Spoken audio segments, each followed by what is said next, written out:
দূর দেশেও বাঙালির হৃদয়ে জ্বলজ্বল করে শেকড়ের আগুন। শীতল বাতাস যতই বয়ে যাক, ঐক্য আর ভালোবাসার উষ্ণতা মুছে ফেলা যায় না। এমন এক মনোমুগ্ধকর মুহূর্ত বয়ে এনেছে নিউ ইয়র্কের লং আইল্যান্ডে রোববার অনুষ্ঠিত ইউলো সোসাইটির ৩২তম বনভোজন, যেখানে মিলনের হাসি আর সংস্কৃতির ছোঁয়ায় গাথা হলো প্রাণের এক অনবদ্য উৎসব।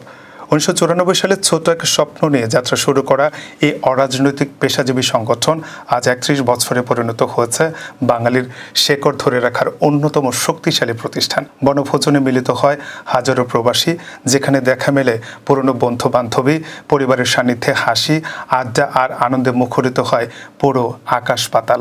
সকাল থেকে সন্ধ্যা অবধি চলে প্রাণবন্ত খেলাধুলা, রঙিন প্রতিযোগিতা, মুগ্ধকর সাংস্কৃতিক আয়োজন এবং গান বাদ্যে মেতে ওঠেন সবাই। রোজিও আজাদ, অমিত কুমার দে ও তানভীর শাহিনের সুরে জমে ওঠে মন। ইউলো সোসাইটির সভাপতি মোহাম্মদ মাসুদ রানা বলেন, এই বনভোজন শুধু বিনোদন নয়, এটা আমাদের ঐক্য, বন্ধুত্ব ও সংস্কৃতির এক উজ্জ্বল প্রদর্শনী। এখানে সবাই মিলে শেকড়ের বুকে নতুন দাগ কেটে দিই।